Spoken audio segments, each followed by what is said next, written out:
You want to start us off here? We'll get going. Is that okay?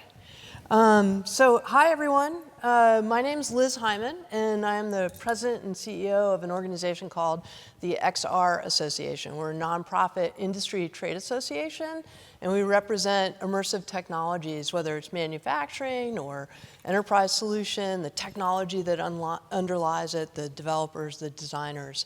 And we work in Washington, D.C., trying to interpret and explain the technology to policymakers, and we work on research and best practices. And I have really been looking forward to this conversation here today, not least of which because I'm joined by such an amazing group of people. These are pioneers of special effects, streaming, entertainment, marketing, and the technology that underlies many of these efforts. And they've been at the forefront of innovation in film and entertainment and business and gaming, and are really continuing to find great ways to engage audiences. And so I'm going to do a quick intro. To my immediate left is John Gaeta.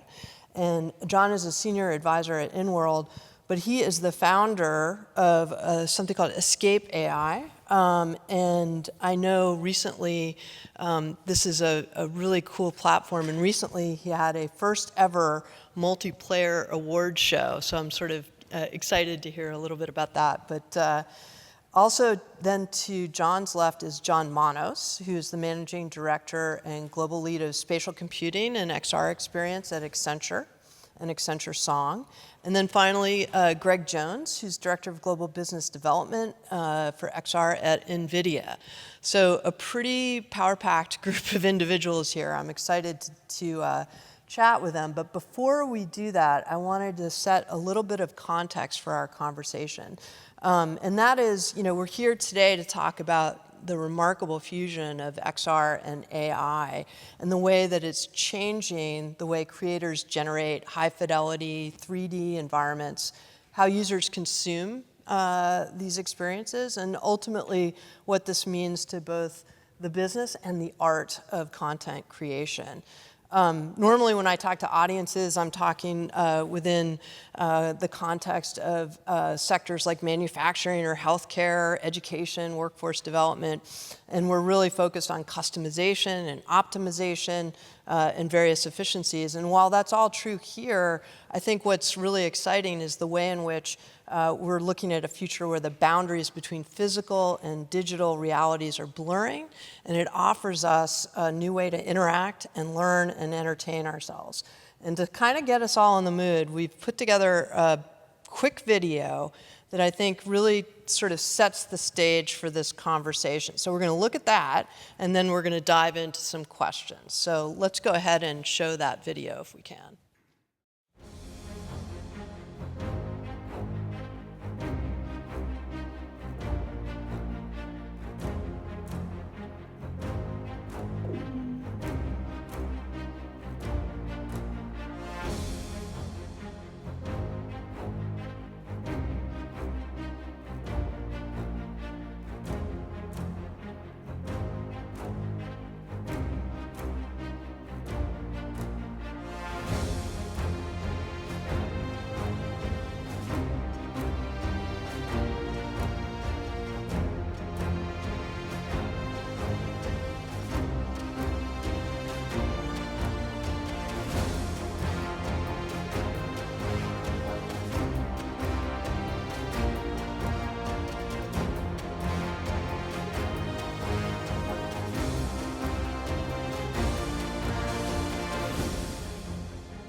Well, hopefully that gets us in the mood for this conversation. I want to thank all of these individuals for contributing the content that went into that, along with Sony Interactive, and a special shout out to Judy Ossoff on our team, who was really the mastermind behind that video. But I think it sort of gets us ready for this conversation. And John Gaeta, I wanted to come to you first. You know, I wanted to turn to you to see if you could help us to think about the vast distance that we've traveled when it comes to content creation. You know, among your many creative accomplishments, you conceived of and oversaw the team that developed and executed the effects for the Matrix trilogy and for the bullet time effect that we just saw. And I was wondering if you could talk a little bit about what went into that, but what I'm really interested in with this question is, you know, what your intent is as a creator in terms of the impact on the audience, what kind of engagement you're looking for, and whether the tools back then and the tools today, how is that helping you to realize that intent? Well, thank you for that. Hi, everybody. Yeah, so golly, you know, The Matrix is about 25 years old, so a few things have happened since then. Back in those days, what we were working on is obviously a work of fiction, a cautionary tale.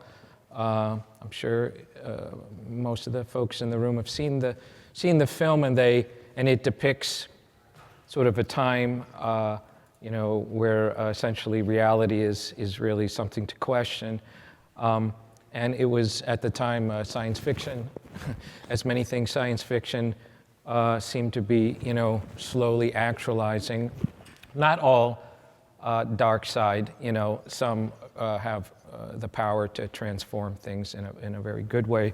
Back then, of course, old-timey year 2000 visual effects, that's about 1,000, 2,000 effects artists, you know, that are working alongside, you know, quite a few people photographing and traveling the world.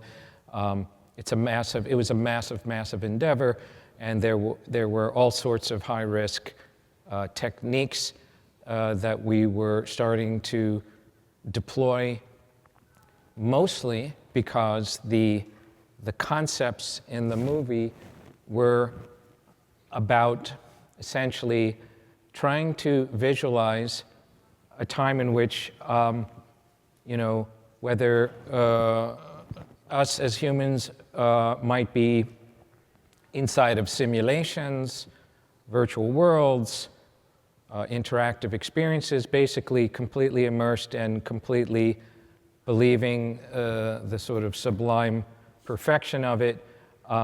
In order to even kind of get the point across, we thought we needed to do certain things that detached the viewers of the day from what they already kind of understood as ground truth, right? Cameras could only do certain things. If you could achieve mind over matter, mind over matrix, then you would be able to move almost with a God's eye like ability, which you can obviously you can do now in some of these new formats that are coming together.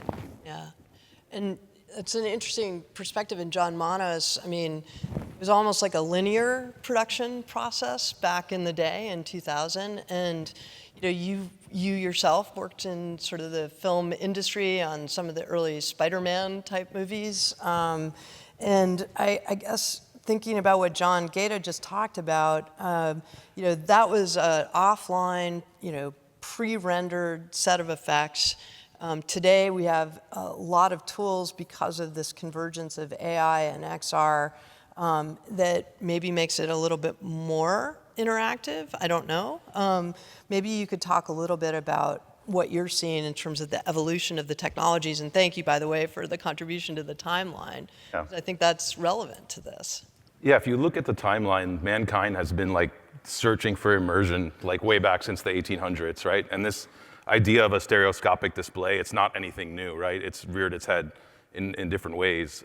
Going back to the early 2000s, while you were working on The Matrix, I was on Spider-Man. What was really fascinating about that time is you'd get these creatives and you'd get like all this cross-disciplinary engineering, and you get handed this script, you know, and it's like, okay, Spider-Man swings through the canyons of New York, slinging webs out of his wrist, connecting to a building, and you know, if you start to break that down, it's like, okay, how the hell are we going to do that, right? And it's like a full 3D environment. It's a full digital character that's animatable. It's like a full effects team. And so you send all these teams, like John was saying, 1,000, 2,000, sometimes 3,000 maybe even, like of people. And typically the mode back then was like, okay, let's do research and development for a year and figure out these systems so then we can get to a level of scale to actually produce the movie, right? Because you know the timelines are real, but there was an appetite for innovation to figure out storytelling at that point. That was in a lot of ways XR. You were building these immersive worlds, but the director was deciding where the audience would look at them from. But the people producing the film, they could freely move around those worlds. They could look at it from any viewpoint. And it was actually pretty wild to do that as it was coming together. That was only 20-something years ago. Like at that time, you'd get all these photographic plates. People from all over the world would go out, you know, shoot on set. You get them back. You'd have huge teams whose sole job was to match a virtual camera to that and get to to put in the visual effects, to put in like the digital objects and whatnot. That stuff happens 120 times a second on a headset these days. Think about that for a minute. The other part is the emergence of real-time graphics, like along those times, right? Like if we look at even just 2010, audiences have gotten super sophisticated in their expectations of like visual fidelity of what they see graphically, right? And I think in XR right now, we're all used to like kind of seeing experiences where the graphics are a little bit reductive because you're on this power mobile constrained system with a limited amount of compute, but we know what's possible like on the full extreme because when you go to the cinema, you're used to seeing that. What's happening now is like there's this emergence of like streaming technologies, which we'll hear from Greg in a little bit on that, where we're finally able to hit like that level of fidelity that I think audiences expect. And it's not just about pre-rendered linear narrative, it's about interaction, right? I want to tell a quick anecdote, actually, because after working in visual effects for a long time, I joined a company, Magic Leap. Maybe a little too early to the XR party, but there was a profound lesson I learned. The founder at the time believed that the interfaces for an XR experience were not going to be these kind of icon-based or screen-based scenarios, that it was going to be conversational agents or even like personas that you would interact with. In today's zeitgeist, you'd call it an agent of sorts. So that was actually a transition in the early Spider-Man days. The first movie, they were all masked. The villains were masked. Spider-Man was masked. There was a good reason for that. Matrix actually pushed ahead on digital human stuff. The second Spider-Man, we made digital humans as well. Long story short, because of the work I had done there, I was pulled into Magic Leap to start developing this kind of interface for there. And I was like, oh man, I'm like, here we are again. Anyone that's ever worked on any kind of digital human knows how defeating it is to actually get that up and running. And I was enamored. I actually went down to Florida, this is like in 2013, and saw this display that would allow, it was basically a waveguide, but it was projecting a hologram like in depth in space. And the content was very programmer art at the time, but it was unmistakably present like there. And I was like, I want to work on that. And I'm like, okay, fine, I'll make you your digital human if I can work on that piece of hardware. And that was kind of the thing for me. Along the way, there was an interesting discovery. Like, you've all heard of the uncanny valley, which is this idea when you try to approximate a human, but you don't quite get there, it's actually repulsive for a viewer. We pulled together a team, and they were experts from various disciplines in VFX, you know, animator, facial people, texture people. And like we were just going, it's like, oh, we got to make this the best visual, like best digital human that runs in real time, has to run in real time, has to run in real time. And we were all in this pursuit of visual fidelity. Then one day, probably about 8 months in, one of our engineers made this very simple AI model, and it was driven by discomfort. And what that meant was like he basically hooked up the animation system so that it always tried to equalize comfort with the viewer. And that operated in real time. So the character itself, it was very simple. If the person wearing the headset was looking at the character and they were oriented like that, the first thing she would do is turn her eyes. But that's awkward, so then she would turn her head and then her shoulders. And all that wired up in real time. So what happened was when people moved or reacted, the agent reacted accordingly, right? And it started to form this like real-time body language thing.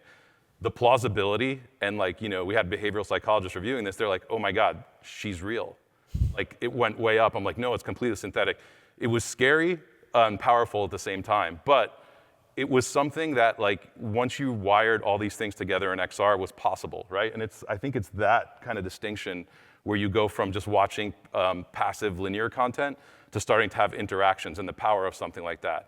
I mean, the headset itself, you know where the user's looking, you know their position in space, you can start to infer a lot of data, and if you plumb that in, back into the experience itself, it unlocks a whole new thing. And I feel like we're just at the very early days of this. It hasn't fully been realized just yet, right?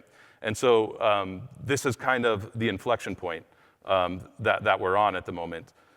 Not just making linear content, but reactive content. So when the user does something, the content reacts itself. And I'll kind of end with this, like at least for now, there was kind of 3 vertices of a triangle, if you think about it, that we considered in this AI equation. One of them was the user itself, because you want to get that data like from the user, like wired into the experience. You want to impact the environment that they're in, so how you mix digital content into their physical world, like from an entertainment standpoint, and then the synthetic agent, whether that be a character, whether it be something reactive, like and whatnot. Anytime any one of those things updates, the other ones want to be updated. And this is kind of a new form of storytelling that's more interactive, that's more reactive. That's kind of what all these new platforms are emerging to be. So anyway, as we talk, I want to think about those 3 main pillars.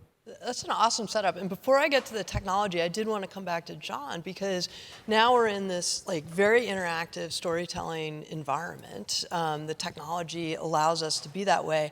I'm really curious about the impact on the creator and how you want to relate now to your audience. I was mentioning to you beforehand, I listened to a session yesterday on immersive storytelling. And the guy who did the presentation said, I want to change the word audience to actience. Like there's an actual 2-way street going on. And I wonder, based on what John just talked about, like how you're feeling about actience. Well, I mean, the way I like to think about it is that, the forms of art and storytelling that have played out across hundreds, if not thousands of years, they've been refined up to this point and optimized in a particular way for audience impact. I would, forever suggest that, certain works of cinematic art are perfect in the form that they exist. They're like beautiful sculptures, and sculptures that I couldn't have imagined myself, right? I want to be taken for a ride and surprised and not, how would I put, redirect, right, the author. However, there's a pretty fantastic relationship that could be had beyond that.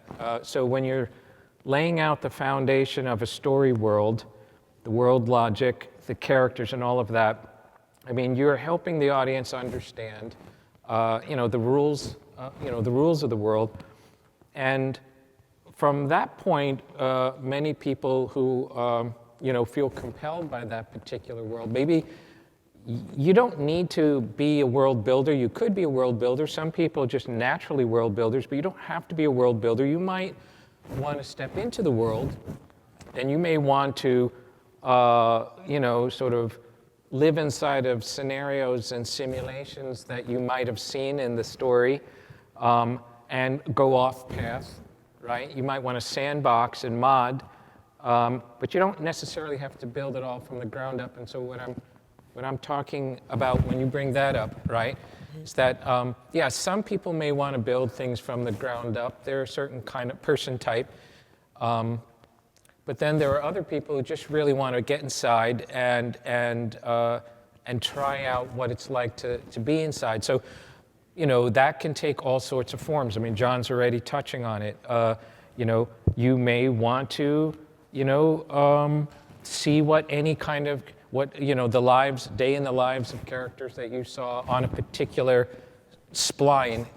The story is the story is like a spline or a sculpture inside of a larger dynamic world, right? And so you may want to go off the spline. You may want to make your own, crisscrossing spline. You may want to do something simple and sublime, like talk to a particular character that you have some sort of resonance with. So there's so much to do. I mean, anything that may happen in said world, right, might be something you may want to experience yourself, right? Like, the Truman Show. You might want to get in the rowboat and see the end of the world. Anything goes. So I think there's a great relationship. We don't necessarily need to toss the baby out with the bathwater when we talk about interactive entertainment. Game designers are also brilliant for similar reasons. They lay beautiful foundations, good ones, of which, of course, we know, there are so many people that revel and thrill in modding inside of, some set of rules that they put in place. So. Yeah. Well, it sounds like what you're really talking about is that this convergence gives us just an array of options. And Greg, your company and your role is creating the technology that allows for that. And Yeah, I can't follow this conversation. Yes, you can. Rocket fuel. No, in John's disposition of where we've come from and where we are, we're talking about heavy load streaming, we're talking about ray casting, some of the terms that we saw in the video, and a lot of that comes from the work that you do. And I was wondering if you could sort of unpack some of that terminology and the technological timeline that we've been on. Yeah. I'll say first off, my reality is getting a little stretched here. I'm on stage with a person that was fundamental to Matrix and then a person working on the Spider-Man franchises. So this is nonsense that you have to listen to me for even a second or two. But in the kind of graphics XR community, this idea of, I went through a bunch of the displays upstairs or downstairs, the experiences. And they're all, I think all were on headset environments except one. And that's a really small compute load that you're making some really beautiful scenery and such with, right? So I don't want that storytelling piece and to me, the limit of technology that you have on the headset with the relatively small compute, the artist making just gorgeous stuff is still right there, right? But when you start saying, okay, what can I do next? Let's say I'm in auto design or I'm in architecture and I want to see what's going to be built before it's built. I want to jump into the future with it. Then we get into really large data and we get into photorealism. And years ago, I was at the University of Utah for 15 to 20 years scientifically, and that was a graphics place, right? And I remember when raster was the big deal, and could we do occlusion right, and could we kind of figure out what shadows should look like? And that was photorealism, and that's where NVIDIA was really jumping in. SGI was there early on, and Evans and Sutherland and such, and gosh, folks like Ed Catmull and that group all came through the university, got their PhDs, so we celebrated that graphics. We took grad students and flipped the script on them and said, you want to do cartoons? We'll make you do scientific data, right? So kind of bait and switch. But the goal was ray tracing. Right? Could we ray trace these scenes? Could we actually light them with, and I'll say, in my mind, I'm a physicist by training, could we light them with a relatively limited lighting idea, geometric optics? Could we ray trace and push a pixel into the screen and have that pixel refract and reflect and bring us back the right shadows, the right reflections? Maybe we miss some of the caustics and some of the true refraction because we're not doing physical optics, but at least could we get to that next level of reality? And NVIDIA introduced that hardware accelerated on a single GPU. We used to do it on SGIs that were 256 CPUs, and that's how we arrived at that parallelism to support ray tracing. And then all of a sudden, the Turing generation, which was about 8 years ago, came out with accelerated ray tracing, and we thought, done, that's graphics. And we were just talking about the fact that I still, in the best scenes with the best GPUs that are much faster than Turing, more accelerated, put a couple GPUs on that, we still see aliasing, right? We still see those artifacts of basic physical ray tracing, geometric optics. So as much as everything has changed, the perfection of getting that photorealism right is still there. But what's really nice is, because we were pushing this idea of streaming, right? You need a big GPU to ray trace. There's no doubt about that. So why don't you take that GPU, put it in a workstation or in a cloud, wherever, stream that XR experience, and then there's a lot of problems with latencies and such. But a bunch of people, including us, have figured that out with our streaming platforms. So now you got the beautiful photorealism, but what we realized, which is coming into to dovetail with these ideas of interacting with your scenes and interacting with the characters and interacting with your software, your creative environments, is once we got back to the data center or the desktop and got to this one GPU to ray trace, or two GPUs to ray trace, we could put another GPU right there and put an AI on there, right? And so now my AI can be my interface with the software. So if I go into a car model or whatever scene, I can Python script to an API, but I can actually have that large language model understand the commands of that program, and I can go in and talk with the program. And I don't have to be a GUI expert. I don't have to know how to use the software. I can just go in and go, hey, I want to see that car in I don't even know what color. What colors are available? And if I've ragged that information into that large language model, the AI assistant can say, you can see this in black, white, gray, whatever, and I can say, oh, show it to me in the gray. And boom, it changes, right? So that interaction with the scene, thinking of this interactive audience, now you get to have these helpers in there because you're streaming and you've gotten back to the data center, back to these big GPUs. So while the creative agency and the creative work done on those displays downstairs and those environments are absolutely gorgeous, now think about, you're not limited by data set size, you're not limited by compute, you can get whatever compute you need, you can put artificial intelligence into these things and agents and directors, and it's just a bigger playing field, is the way I look at it for the creative types out there. Yeah, I was joking with Greg before. Yes, we still have aliasing, but you used to have to wait 6 hours to see that aliasing. That's right, now, that's right. You see it right away, right? It's getting better and better. But I think, what's been amazing over especially the last 10 years, I would say, is how fast real-time graphics have accelerated. The ability to ray trace, get those large data sets in there. It's pretty amazing. We were at the SIGGRAPH, Austin, or not Austin, but the really humid city with the river that runs through it, Texas, San Antonio, yeah, thanks. Yeah. We were at San Antonio in like 2002 with SIGGRAPH, and we had a 256 CPU SGI there on the floor, and we ray traced the scene interactively. Was there a sphere in it? There were spheres, but there were actually there was a lot of geometry in it. And it was hitting anywhere from 12 to 19 frames a second just on this supercomputer, right, which was millions of dollars. And one of the graphics legends came up and said, I never thought I'd see real-time ray tracing. And 25 years later, it's on everybody's machine. Yeah. It's just amazing that we can do real-time ray tracing at 90 frames a second. Yeah, it's amazing. Yeah, it's really stunning. Yeah. And John Manos, I mean, you're now with Accenture Song sort of sitting at an intersection of the creative process and the technology that underlies it, and thinking about services for, I don't know, what are other examples? We saw the Defender up there, the Range Rover car, but like where is this getting kind of jettisoned out into the services world? Yeah, I mean, my arrival at Accenture is not somewhere I initially would have expected, but Accenture Song is a service within Accenture, and one of our kind of taglines is the world's largest tech-powered creative group, right? And those are two things very dear to me. To me, like, technology is amazing, but creativity applied to technology is where magic starts to happen, and bringing those two things together.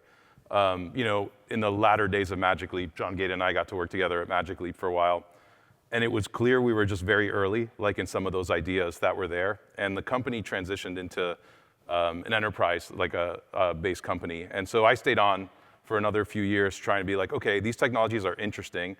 How can they start to transform like enterprise use cases maybe, because the consumer's a little further down the road. Within that, like I've learned more about Song and like what could happen there. And so I've joined that and started working on like, okay, what are the interesting scenarios where this can impact consumer experiences? And I would broaden, you were describing automotive, Greg, I would broaden it to probably like product visualization in itself and the relationships. Inevitably, like if we draw on automotive, right, there's digital versions of those vehicles that exist. Like on XR and on headsets, they would have been reductive acts to see that. And I think with these new technology bits, like we're finally at the point where we could meet brand standards. Like if we look at, the work we did with JLR, right? If they if you showed them something that would run on even a current generation headset, just that compute stack alone, they'd probably be like, interesting, but it doesn't really meet our brand standards, right? And we know what those are. Like, there's very good precedent for like car configuration and all the things that are out there. But how a viewer can interact with that product, meaning like, we talked a lot about linear and like VFX, and like the filmmaker decides where you're looking at it from, but the viewer wants to control where they look at it from, and that's like XR enables them. They can actually move around and see it, and it's all updating in real time. It's actually like if we put a digital version of an SUV or a vehicle in here, can it gather the light in this scene and reflect into it? Since we were born, we've all become very nuanced experts of how things reflect off light, and whether we can articulate why, we know whether it's right or wrong, right? But we're at this interesting kind of crossroads now where like you can interact with these products on these types of displays. I'd say there's also probably a little bit of maturity that still needs to happen on. We've all been through headsets where like the onboarding just takes a little bit of time, and like I think that's just going to get better and better, and we're just seeing like a lot of resources and input into that experience and how you get into it. But what I would say, like, coming back to the song and what we're interested in doing is like, how can these technologies apply, and how can we go from like the current digital state that's there now, and it might just be like images rendered on a website, to perhaps something more interactive. Perhaps it's something where the consumer wants to see that product in their environment. Maybe they want to transport to another entirely different environment, like something like Defender, a brand that we're working with. They typically fly the SUV to all parts of the world and show it in these extreme conditions. Maybe I want that SUV and I want to see it on top of the Swiss Alps or something like that. I think we're finally at a point where these immersive worlds and like the kind of user agency on how they interact with the product is possible. So these are some of the areas that we're exploring. Yeah, and Greg, I mean, you started to get into this, but now I'm starting to think like 3 to 5 years from now, like where that technology is going to go to. And, NVIDIA made a really cool gamble on Omniverse and creating that platform for what John is talking about. Can you kind of start to tease out where some of the technology is going to go in the next couple years? Yeah, absolutely not. But yeah. I tried. So, yeah. I'll get it wrong. But I'll look back on Omniverse as a way to kind of understand where we were heading. So there were kind of two things we were doing that created a need internally for Omniverse, and it's just a great system. One was we were doing high-end visualization with large data sets, and you couldn't get the whole data set onto a computer, right? So we built a system where we could do fast rendering on partition meshes. So we started meshing the data sets somewhat differently so that we could do really interactive visualization in XR. And that was I think we called it holodeck work. And that convinced us, talking to people, users and such, that was a really required piece of kit. And then at the same time, we had our automotive group starting. We were moving out of the infotainment into the autonomous vehicle market. And we couldn't drive enough miles to train autonomous chips, right? So we needed better graphics. We were still doing raster in holodeck, so we needed to go ray tracing for the visualization. And at the same time, we needed the car minds, the car brains, to get into an environment that was real graphics, real physics. And so Omniverse came about to get that ray tracing in there with the RTX renderer, and to give that photorealistic environment to the robot that is the autonomous vehicle so that it could train in a real world trillions of miles instead of millions of miles. So that training, and now when you look at the new AI, especially the way the transformers have changed the AI game and how much data we can get into the system now, which is just astounding. Now we can make those real worlds where robots train and AIs train. We can do so many more miles, and miles might be boxes being stacked in a warehouse or miles driven by a car or whatever a robot does. Now we can train that, and with the XR system being built into that Omniverse system, we can go in and help things understand what's going on and watch. And so the Omniverse, satisfying our need for automotive training, and then looking broader and seeing that that's a real world place where we can use some AI physics. And the question is, where do we take our finite element high-end physics engines and tie those into AI, which is real time? Where do those tie? That's still exploration happening. So how do you make those worlds more and more real? And as you make those worlds more and more real, as a creator, you can go in and say, look at this crazy world where the physics works, or I can turn the physics off and it works a different way. And what stories can I tell in these real worlds? And how can I abstract it back out to be more general and more understandable by more people than just me? So this playground for training robots, for industrial use cases, for design use cases, but also if you think of it as working with these AIs and abstracting where you want, changing physics where you want, and making a world pay it. If you're creating a world and you take out gravity, and you just take out gravity, then you have a really defined world without gravity, and it's just a fun place to think about telling new stories. What if I do change the physics of our world? And so Omniverse, I see idea of Omniverse. I won't say Omniverse is the product, but the idea of Omniverse of being able to go into virtual stages and not just change the graphics, but change everything about it, the physics and how things work in that world, is just a new place to tell stories. Really, really interesting way to tell stories. Yeah, I love the idea of changing the physics of something. That really resonates. And John Gaeta, with your founding of ESCAPE.ai, I mean, you've been talking about neo-cinema, and I wonder if what Greg talked about resonates, from your perspective of what neo-cinema is, but also what are some of the, thinking ahead a little bit, like what are some of the limitations that you're seeing that you'd like both the technology and the creative community to address as we're moving forward with this convergence? Yeah, I mean, it boggles the mind, right? What's about to become possible, and the most important, I think, aspect is that we're kind of pulling away from a very serious era, a couple of decades or longer, where graphics, using graphics to create and depict fantastic worlds, really was in the domain of the experts. Of a lot of you needed very, very sophisticated engineers, inventors, to pioneer and push through first of kind, examples, and where we're going is this sort of new day where any person in this room, probably within 5 years, will really be conjuring very sophisticated types of content, and the only thing that's going to really matter is the power of your ideas, really, your ability to tell stories. So the funny thing about it is that, it's still the same skill as 2,000, 3,000 years ago, right? It's still about how you're going to communicate. And it's not only about stories, it's about solving problems for people, it's about education, it's about all those things, but channeled by people, right, that understand the needs and the sort of what compels other people, other humans. And so this is where it eventually leads, I feel, and all that effort, but it doesn't take away the fact that, you still need in my view, the human author, to sculpt and shape and or lay out the rules of a world. But these are new. These are absolutely. This is like human amplified is where we're going. Yeah. And so, the question is, what is it that I'm passionate about? What is it that I'm good at? We're all good and bad at things, right? And in what ways do I want to be amplified in the good ways, and what ways do I want to be supported, that I'm not as good? That's really what these tools are going to be able to do.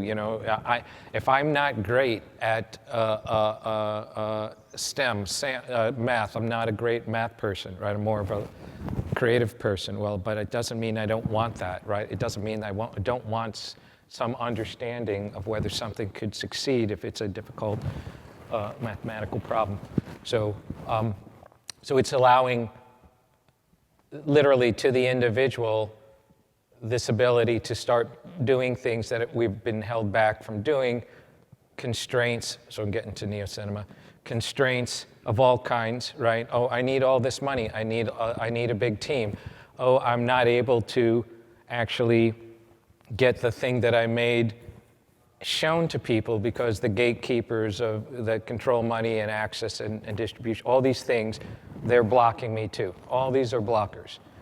And so what actually the opportunity is to move around the blockers by, directly, making and streaming to other people, in my view. So this is really this is coming. And so what is neo-cinema? Neo-cinema it's really just sort of recognizing this new kind of climate that we're in, this new era that we're entering, where the enablement that we actually have is unlocking voices.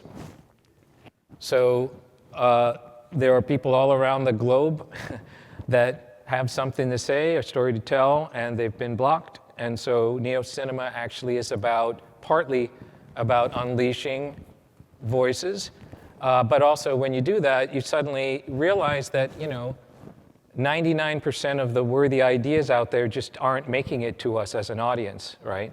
They're not making it to us because of the gatekeeping. So that is the other kind of revolution, it's kind of beginning, right? So neo-cinema is really about enabled people everywhere, right? Producing new things, new stories, new ideas, new games, everything, right? And so that it's really about these times. ESCAPE.ai. Oh yeah, that's right. Yeah. So I made this thing called ESCAPE.ai, and it's basically an entertainment. It's like a streaming platform, but it's for radical new media, new voices and formats. And Greg, I mean, really what we're talking about, I think, is democratization of that experience, that creative experience. And thinking about the technology that underlies that, what's the next key to open to help this process? Yeah, I think, this brings me straight into the diffusion models and comfy UI and that type of work. And I've got a small team that builds comfy UI workflows, and they send me the workflow and I type it in and I turn my computer and it says I have a Python code problem. And so the DevOps is still, a limit for me, because as we were discussing earlier, I'm kind of a nut with the computer. I can't get them to work. But this whole, the tools those artists are starting to use, and the team all came out of the San Francisco School of Art, I think. And to see these artists so comfortable with LoRa's and IP adapters and this DevOps, they've broadened their tool set, what they can do with these diffusion workflows, and what you can do if you can just stream. So think of an architect who's built this beautiful building. Let's say this room. This room's got really tall walls. If you tell me, hey, I built you a room with 30-foot tall walls, I can kind of picture that in my head. If I see it in 2D, I can kind of go, oh, okay. And then the minute I walk into the wall, I go, wow, those walls are really tall, right? I didn't realize how big these were going to be. But now I can put this model in the cloud, I can stream it to anybody, I can throw my Oculus Quest on, jump on AWS, and I can see that in full lighting, beautiful reality, and just walk through it.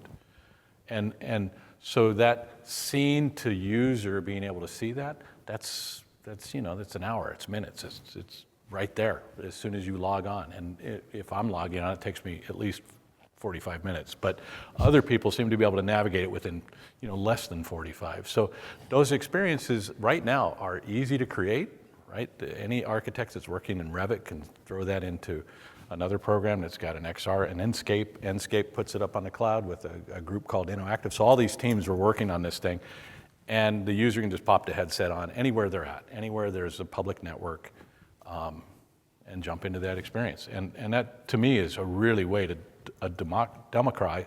democratize, because we used to have to go, if you wanted your room built in 3D, that's a serious architect with a serious graphics team, a visualization team, and you have to go down the hall to where the XR person is running XR, and now it's just simply put the headset on, log in, and hit that experience. Right? Yeah. It's that democratization is on its way, right? It's happening. So, in a minute, I'm going to open up that mic over there for questions. So I want to make sure you guys are thinking through what you want to ask, and we'll ask you to use the mic. But I'm going to just do a quick down the line here.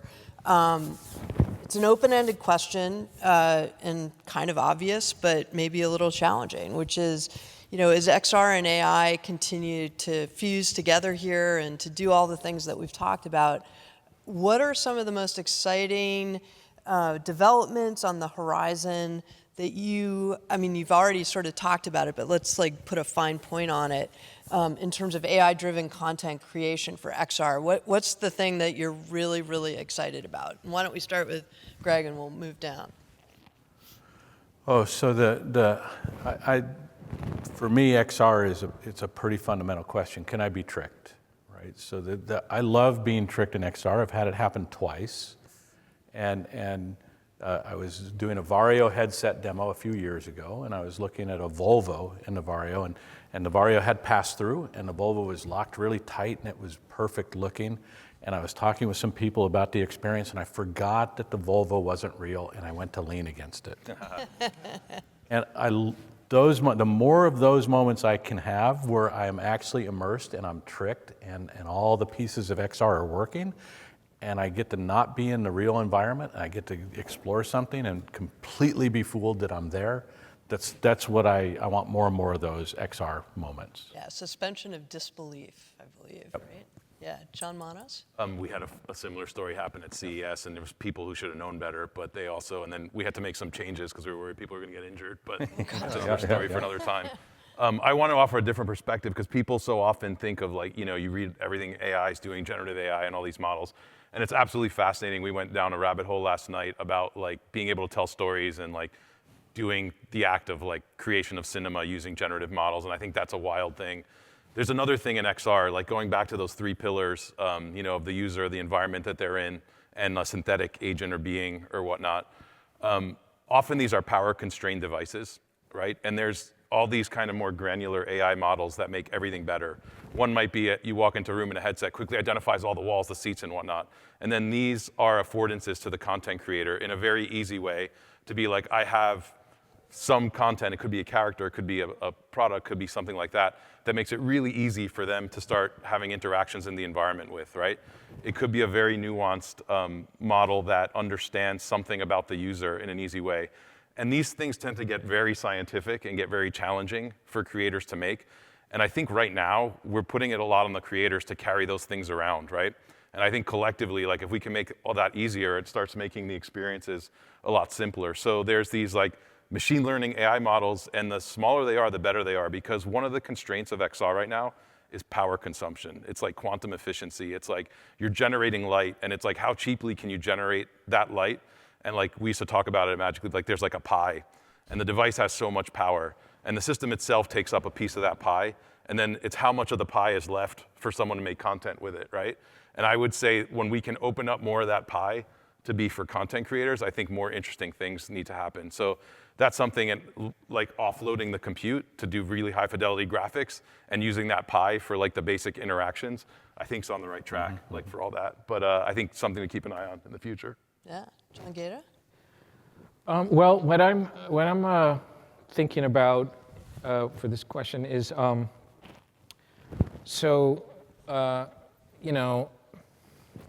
let's say as long as video games sort of nuzzled up next to movies as a very big sort of preoccupation for billions of people,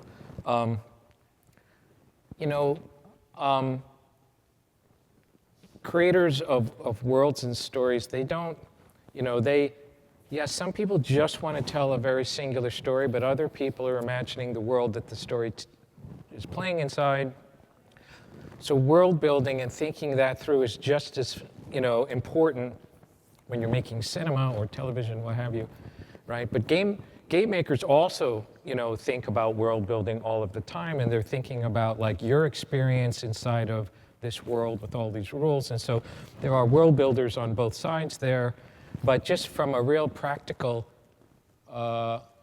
business point of view for the past X number of decades, these things were very separated in terms of like who's making movies and films and shows and who are making games, right? And the groups, maybe culturally kind of bubbled out of different places, but they are really overlapping quite a bit when it comes to like imagined worlds. And now we're getting into XR, and then, okay, how does the world manifest there?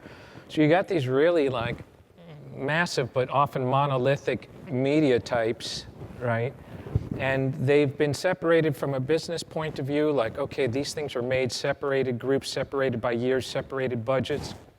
And they've been like kind of, for a little while, held apart superficially. Like, you don't see people collaborating often in the different mediums together as one group.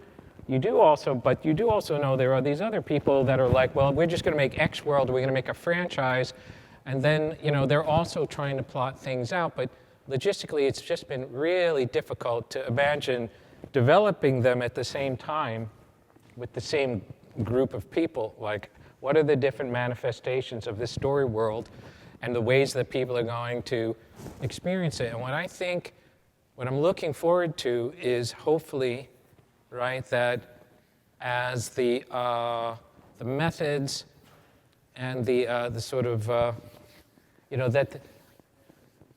that it's possible to imagine people sort of developing these things at the same time and actually actually executing different media formats, from this central creative place. And hopefully these technologies allow for that. And same too with potentially the cost curve and the complexity of making these things, all of that stuff across these coming years, allows people to actually be thinking, right, about the total fan experience, or like the one in which people can, view the beautiful sculpture and step into the world and experience it. So I'm looking forward to a multimodal media future. Yeah. So we're talking not just convergence of XR and AI, but convergence of like experiences that replacing giant corporations that have to decide how these separate pieces, if and ever they get made, and replacing that with individuals and groups that actually can do it now because it's become possible in terms of the technology, the cost, right, and the ability to get it to people. And that's actually a long time coming, but I think that's coming. That's where we're headed. So I mentioned that I wanted to open things up for audience questions. So if you do have a question, just go up to the mic and introduce yourself. And don't be shy, because these guys are really cool to talk to. So if you had a question, come on up. Yeah, my kids never said that last phrase. Never heard that. Really cool to talk to. So. We're going to pick people to ask. Yeah, exactly. It's gonna be interesting. Person with the pink baseball hat in the 14th row, can you please ask a question? Well, let's see. I feel like we maybe if there's anything that you guys wanted to sort of wrap up on, and then maybe we can do that. Is there any sort of last word of what's exciting and new? Maybe John Manos thinking about that timeline. There's a lot of things that came up, and I'm like, I could go down that rabbit hole entirely. One of the things earlier, like I would say, like experientially, I was talking about like digital humans and the uncanny valley. I feel like we have an obligation. We always thought it was about visualization, the uncanny valley. And I think Greg was talking a lot about headway of like, the photorealism and whatnot. But I feel like we're maybe in a little bit of a behavioral uncanny valley that we're starting to crawl, like get towards the top of. And part of that is like on the interaction. Like you have these LLMs and you could talk like as a voice. And if you haven't tried, and I'm sure there's some experiences here, where you're just simply controlling an experience with your voice, you start to feel like a wizard, like, or something like that. You're like, wow, I can just totally manipulate that in an easy way, right? And I think when we start to get to those more natural kind of interactions, I think everything's gonna get a little more interesting. And that, it's a collective thing. There's not just one silver bullet. It's how you onboard someone on the headset, like the form factor shrinking, like the power efficiency going up. It's like all these kinds of things. And like it's all underpinned by real-time graphics, like also, and like LLMs that run like in real time, and getting those easier for creators, right? And so all these things are converging. I mean, making the timeline was a wild thing to reflect on, and just even looking in the last 30 years, like what has happened like over there. And it's like, we didn't really talk about network, right? But like Greg and like the streaming, one of the things NVIDIA is doing is something called GDN, Graphics Delivery Network, which is like GPUs in the cloud streaming back at low latencies, which is like, we've talked about edge compute forever, but like we're kind of at the precipice of all that happening right now. And I think, what I would say is like with XR, watch someone's face next time they're going through an XR experience. Everyone kind of reverts to like an 11-year-old child or whatnot. They can't control their face on it. That's because you're tapping onto something deeper, like neurologically, like in there. It's like in traditional like video, it's like at the soup, like we're just used to it, like at our brain. But when you start going like a level deeper, and it's like why you went to go lean on the Volvo, like something interesting like happens there neurologically. And I think we're almost like at the tipping point for that, right? And that's going to get interesting, and it's going to be collective advancement of AI algorithms, like power management, like miniaturization, like all these physics challenges that we're up against in terms of XR. But those, we went through this rapid growth and then maybe a little bit of a lull in that because we're like, oh, it didn't really happen yet. But in the meanwhile, like a lot of the big players have stayed on it. They're progressing all these things and moving them forward. And it's, I think, an interesting time. There's still a question of exactly when, but if you monitor the progress on each one of those different things, there's an interesting convergence starting to occur. It really is Great. continual. I have a question. Yeah. Got a question. With these new image AIs, like especially video to video, could we get to a place where we don't have to even worry about like how the light bounces off? So you just kind of like gray box it, and then you kind of like the AI kind of renders it for us. Yeah, to a large part in just single pictures, right? I won't. The video is a little bit harder, but you can take a depth map. Let's say you build a scene and you give it a depth map, make a depth map out of that scene. Then you can reimagine that scene and just replace all the parts and paint over that depth map. And you render, right? But you're not ray tracing it, but the computer's kind of saying, what would it probably look like? I mean, you're still in that, you're in that mode of, I've seen a lot of ray traced images, so I can tell you what a ray traced image will look like or what a photo will look like. So you're still in that probability area, right? This is not a lot different from raster. This is probably what this scene would look like with shadows and such, right? But eventually you want to ray trace it and do the physics of it, and eventually we'll get the physical optics implementations of that also, and you'll see what the scene really would look like in the real world. So there's a lot of ideation that can happen, I think, for me. And then you ideation. could create a loop. Yep. And then you teach it on, Even more, right? You actualize it, and then Finer detail of how the just physical continue to optics have it. are yeah. So you can see. So yeah, there's a future of that because you're going to keep training, right? And your AIs are just going to get tighter and tighter probabilities of being correct. And so it's a really interesting question in that regard. Yeah.